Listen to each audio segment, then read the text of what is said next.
Hello दोस्तों, नमस्कार। All time class में स्वागत है। मैं जितेंद्र कुमार। दोस्तों मैं ज्योग्राफी का एक टॉपिक लेकर आया हूं दोस्तों, जिसका नाम है भारत की प्रमुख नदियां।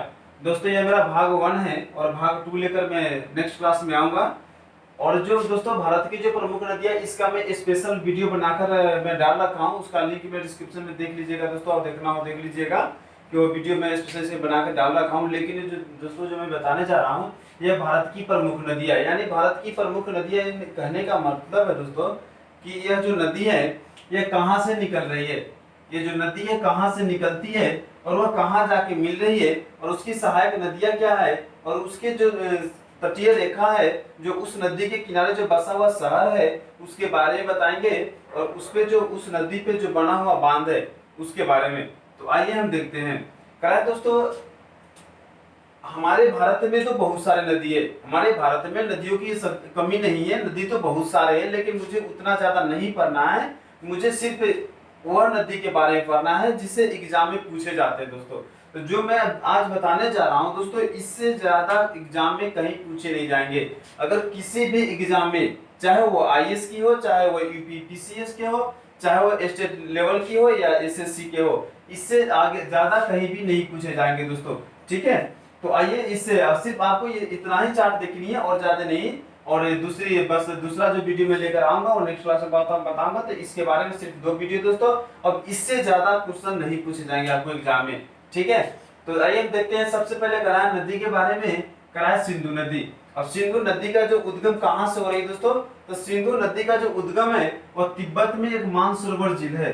जो तिब्बत है, तिब्बत में मानसरोवर झील है दोस्तों। तिब्बत है, यहाँ पे देते हैं जगह।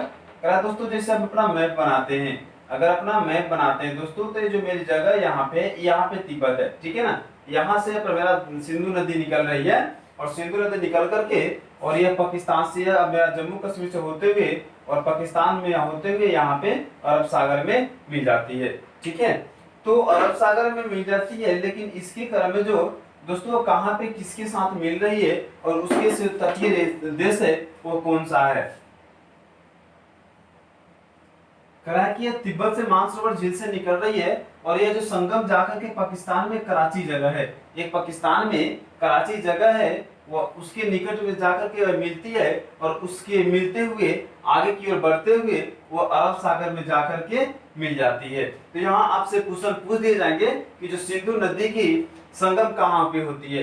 तो सिंधु नदी की संगम दोस्तों पाकिस्तान में होती है, और किस शहर में होती है, तो कराची जगह पे होती है, कराची शहर में होती है। और मिलती कहाँ पे है दोस्तों, तो अरब सागर में। बस आपको सिर्फ आपको इतना याद रखना है। ठीक है दोस्तों, यहाँ पे नदी का उद्गम है, संगम है, सहायक है, तटीय है, परियोजना है। दोस्तों यहाँ पे 5 है। इस 5 में से भी आपको ज्यादा करके सिर्फ उसका उद्गम रखना है, उसकी सहायक रखना है, और उसकी जाके तटीय सागर देश रखना है, और परियोजना रखना है। इस 4 में अगर ज्यादा इंपोर्टेंट है दोस्तों, क्योंकि एग्जाम में पूछे जाते हैं, तो सिर्फ इस 4 में से भी पूछे जाते हैं, और गिने चुने जो क्वेश्चन है 1-2 इसमें से डाल देते हैं।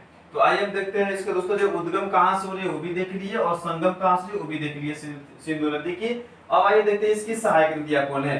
तो सिंधु नदी का जो सहायक नदी दोस्तों क्या, सतलज है, ब्यास है, रावी है, चेनाब है, झेलम है। ठीक है ना, जो कि सारे के सारे नदी जाकर के पाकिस्तान में मिल जाती है। ये सारे के सारे जो नदी दोस्तों वो पाकिस्तान में मिलती है, और सिंधु नदी के सहारे कहाँ पे मिली दोस्तों, अरब सागर में जाकर के मिल जाती है। उसके बाद करा है इसके जो तटीय सागर, यानी कि इसके जो तटीय जो नदी जो सिंधु नदी निकल रहा है, वो उसके किनारे कौन सा जगह वो है, कौन सा देश बसा हुआ है, कौन सा राज्य बसा हुआ है दोस्तों, तो हमारे भारत का हैदराबाद। हमारे भारत में यह हैदराबाद है, और हैदराबाद कहाँ पड़ता है दोस्तों, राजस्थान में। यह जो हैदराबाद है, हैदराबाद के तटीय से होते हुए यह जाके अरब सागर में मिल जाती है। ठीक है, उसके बाद करा है इस पे जो परियोजना क्या कौन सी चलाई गई थी दोस्तों। इसमें परियोजना जो है एक भी नहीं है, इसमें कोई भी ऐसा, इस नदी पे कोई भी ऐसा परियोजना नहीं चलाई गई है, और ना ही कोई ऐसा बांध बनाया गया है। ठीक है, तो सिंधु नदी के बारे में इतना देख लिए दोस्तों, इससे ज्यादा क्वेश्चन नहीं पूछे जाएंगे। बस आपको इतना ही सिर्फ याद रखना है। इसमें से ही कहीं भी किसी भी एग्जाम में, अगर एग्जाम में होता है, अगर किसी भी एग्जाम में क्वेश्चन पूछे दोस्तों, तो सिर्फ इसमें से ही पूछे जाएंगे। इस चार्ट के अलावा क्वेश्चन आपको नहीं पूछे जाएंगे। उसके बाद रहा है सतलज नदी। उसके बाद आइए हम सतलज नदी। दोस्तों सतलज नदी किसका सहायक नदी है? तो सतलज नदी सिंधु नदी का सहायक नदी है। अभी मैंने देखा हूं कि सतलज जो नदी है वह सिंधु नदी की सहायक नदी है। ठीक है, आपका पहला क्वेश्चन यही से तैयार हो जा रहा है कि सतलज नदी किसका सहायक नदी है? तो सिंधु नदी का सहायक नदी है। ठीक है, उसके बाद कह रहा है कि यह नदी का उद्गम कहाँ से हुई दोस्तों? तो इस नदी का भी उद्गम मानसरोवर झील से हो रही है, और मानसरोवर झील कहाँ पे है? तिब्बत में है। ठीक है, उसके बाद कह रहा है इसका संगम जो है कौन कौन है? इसका संगम जो है कौन कौन से नदी से होती है सतलज नदी को? तो कह रहा है सतलज नदी का जो संगम है ब्यास नदी और सिंधु नदी में ही होती है। ठीक है, और इसकी जो दोस्तों सहायक नदियां है वस्पा है, ये ज्यादा महत्वपूर्ण नहीं है, अगर याद नहीं कीजिएगा अभी तो कोई बात नहीं दोस्तों, मैंने इसे चार्ट में था तो मैं दे दिया हूँ ताकि आप लोग देख लीजिए। अगर नहीं याद करनी तो कोई बात नहीं, समझ देखिए, लेकिन ऐसे अगर देखना हो तो देख सकते हैं, अगर टाइम है आपके पास तो देख सकते हैं, टाइम नहीं है अगर जल्दीबाजी में तैयारी करें दोस्तों एग्जाम में, अगर सफलता लेनी है तो फिर इसे नहीं देखे कोई बात नहीं है, क्योंकि एग्जाम में नहीं पूछे जाते हैं। ठीक है ना, उसके बाद कह रहा है कि सतलज नदी के किनारे कौन सा देश बसा हुआ है? तो सतलज नदी के किनारे दोस्तों लुधियाना और पाकिस्तान है। जो सतलज नदी के जो किनारे हैं दोस्तों वो कौन सा जगह है? तो लुधियाना और पाकिस्तान है। ठीक है, उसके बाद इसके परियोजना करा है इसी दोस्तों, इसी पे भाखड़ा नांगल बांध और सागर बांध बनाया गया है। अब यहाँ से ये क्वेश्चन बार बार एग्जाम में पूछे जाते हैं दोस्तों कि जो भाखड़ा नांगल बांध है वो किस नदी पे बनाया गया है? तो दोस्तों आपको याद रखना है कि भाखड़ा जो नांगल बांध है वह सतलज नदी पे बनाया गया है, और सतलज नदी जो है किसकी सहायक नदी है? तो सिंधु नदी की सहायक नदी है। और इसका जो सतलज नदी है इसका उद्गम कहाँ से हो रही है? तो तिब्बत से हो रही है। और क्यों, कौन सी झील से हो रही है? तो मानसरोवर झील से हो रही है दोस्तों। ठीक है, आपको एक बार सिर्फ देखना है, उसके बाद आंख बंद करके सीधे पढ़ दोस्तों, बिल्कुल याद हो जाएगी, क्योंकि ज्यादा ये कठिन नहीं है पढ़ना, बिल्कुल आसान है दोस्तों, इसलिए मैंने बहुत छोटा ही करके इसको चार्ट में बनाया हूं दोस्तों, क्योंकि आप लोगों के पढ़ने में दिक्कत ना हो। ठीक है, क्योंकि आज के समय में दोस्तों पढ़ने के लिए किसी के पास टाइम होते नहीं है, और ज्यादा लोग टाइम दे नहीं पाते हैं हमारे भाई और दोस्तों ने पढ़ने के लिए, इसलिए मैंने बहुत कम से कम स्पेस लेकर के और बहुत शॉर्ट में लेकर के इसको मैं बनाया दोस्तों, क्योंकि आप लोगों को या इससे फायदा हो सकता है, और आप लोग याद कीजिए और जाकर के एग्जाम में सफलता लीजिए। ठीक है, उसके बाद आइए देखते हैं, हम देख लिए सिंधु नदी के बारे में, सतलज नदी के बारे में, और देखते हैं झेलम नदी के बारे में। ठीक है, तो कह रहा है कि झेलम नदी है वो कहाँ से निकलती है? उसका जो उद्गम है दोस्तों कहाँ से होती है? तो झेलम नदी का उद्गम है वो कश्मीर से होती है, जो कश्मीर में होती है। कश्मीर से झेलम नदी का दोस्तों जो उद्गम है वो कश्मीर में होती है, और इसका जो संगम होती है वो किस नदी में होती है? चेनाब नदी में। इसका संगम किस नदी में होती है? तो चेनाब नदी में। और इसका जो सहायक नदियां है वो किशन गंगा है। इसकी सहायक नदी कौन सी है? किशन गंगा है। और किस नगर के, इसके जो तटीय तट पे कौन सा नगर बसा हुआ है? दोस्तों श्रीनगर। ये भी क्वेश्चन बार बार पूछता है कि श्रीनगर किस नदी के किनारे बसा हुआ है? तो श्रीनगर दोस्तों झेलम नदी के किनारे बसा हुआ है। ठीक है, और इसमें जो परियोजना नहीं है, इसमें भी एक भी परियोजना नहीं है दोस्तों। ठीक है, उसके बाद आते हैं चेनाब नदी। उसके बाद आते हैं दोस्तों चेनाब नदी। चेनाब नदी कहाँ से निकला हुआ है दोस्तों? ये भी कश्मीर से निकला हुआ है। देखिए जो कश्मीर से दोस्तों झेलम चेनाब जो दोनों दोस्तों कश्मीर से ही निकला हुआ है। ठीक है, अब यहाँ पे देखिए करा कि झेलम जो नदी है इसकी संगम कहाँ पे हुई है? चेनाब नदी में। और चेनाब नदी में किस संगम कहाँ पे हुई है? तो झेलम नदी में। दोस्तों बिल्कुल अपोजिट है, आप गौर से देखिए, बिल्कुल अपोजिट है। झेलम नदी का जो संगम कहाँ पे होती है? चेनाब नदी में। और चेनाब नदी का संगम कहाँ होता है? झेलम नदी में। यहाँ बिल्कुल याद करना आसान है दोस्तों, बिल्कुल एक दूसरे के विपरीत है। झेलम का संगम कहाँ हो रही है? चेनाब। चेनाब की संगम कहाँ हो रही है? तो झेलम। ठीक है, और निकल कहाँ से रहा है दोस्तों? दोनों कश्मीर से निकल रही है। तो ये आपको यहाँ तो बिल्कुल कोई कंफ्यूजन नहीं है, बिल्कुल याद हो गई होगी दोस्तों। ठीक है, उसके बाद कहा है कि चेनाब नदी की सहायक नदियां कौन सा है? तो रावी नदी है। चेनाब नदी की सहायक नदी कौन सा है? रावी है। और इसके तटीय जगह पे कोई भी शहर नहीं पाया गया दोस्तों।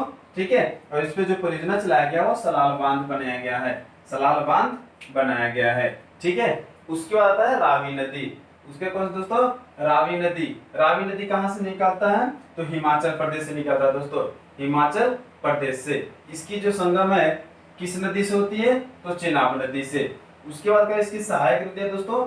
एक भी नहीं है। इसके जो सहायक नदियां एक भी नहीं है, ठीक है ना। उसके कहा है या कौन सी इसके तटीय जो शहर है वो कौन सा है? तो लाहौर है। ये क्वेश्चन दोस्तों आपके एग्जाम में पूछ दिए जाते हैं ये क्वेश्चन, क्योंकि ये ज्यादा ही महत्वपूर्ण है। दूसरा क्वेश्चन दोस्तों कि आपको जो ज्यादा महत्वपूर्ण है क्योंकि क्वेश्चन जैसे कि आपको लाहौर हो गया, आपकी यहाँ श्रीनगर हो गया, आपके यहाँ भाखरा नंगल बांध हो गया, या हैदराबाद हो गया। ये दोस्तों जो है ना आपके ये ज्यादा ही महत्वपूर्ण क्वेश्चन है, क्योंकि ये अधिकांश एग्जाम में पूछे जाते हैं दोस्तों। जैसे आपको चीन बांध हो गया, हरिकोटा बांध हो गया, ठीक है ना। ये ज्यादा करके आप दोस्तों का ध्यान रखिएगा, क्योंकि ये क्वेश्चन जो है बार बार एग्जाम पूछे जाते हैं। बीपीएससी के 2016 में क्वेश्चन पूछे हुए दोस्तों कि हमारे सतलज नदी पे जो है वो कौन सा बांध बनाया गया था? तो सतलज नदी पे भाखरा नांगल बांध बनाया गया था और सागर बांध बनाया गया था, ठीक है। उसके बाद आइए देखते हैं ब्यास नदी। यह लास्ट है ब्यास नदी की।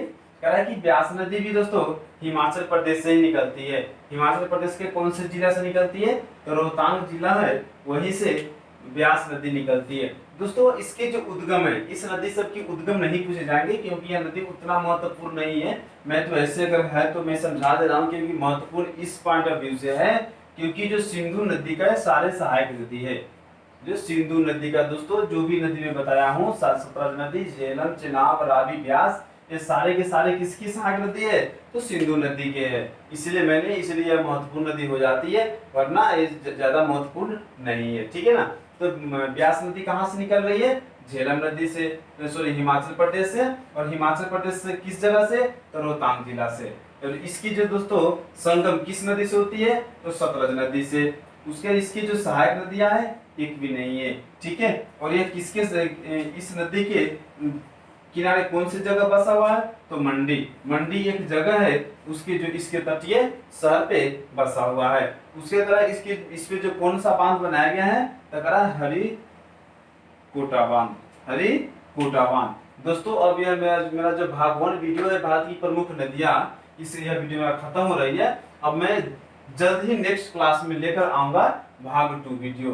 भाग 2 वीडियो जिन दोस्तों ने अगर भाग 1 वीडियो नहीं देखेंगे वो पहले देख ले, उसके बाद भाग 2 वीडियो देखे, तब जाके ज्यादा ही समझ में आएंगे। क्योंकि भाग 1 और भाग 2 इनसे ज्यादा एग्जाम में क्वेश्चन नहीं पूछे जाएंगे दोस्तों, यह मेरी दावा है, ठीक है। तो दोस्तों यह वीडियो मेरा खत्म होती है और फिर नेक्स्ट क्लास में आऊंगा नेक्स्ट वीडियो लेकर के। तब तक कि आप लोग देखते रहिए, ऑल टाइम क्लासेज पे बने रहिए दोस्तों। अगर वीडियो अच्छा लगता है तो सब्सक्राइब जरूर कर दीजिए और शेयर करना ना भूले दोस्तों। और अगर अच्छा लग रहा है दोस्तों तो कमेंट कीजिए, हम आप पे सदैव भारी रहूंगा और आपके साथ जुड़ा रहूंगा। तब तक के लिए इजाजत चाहता हूँ। Thank you very much.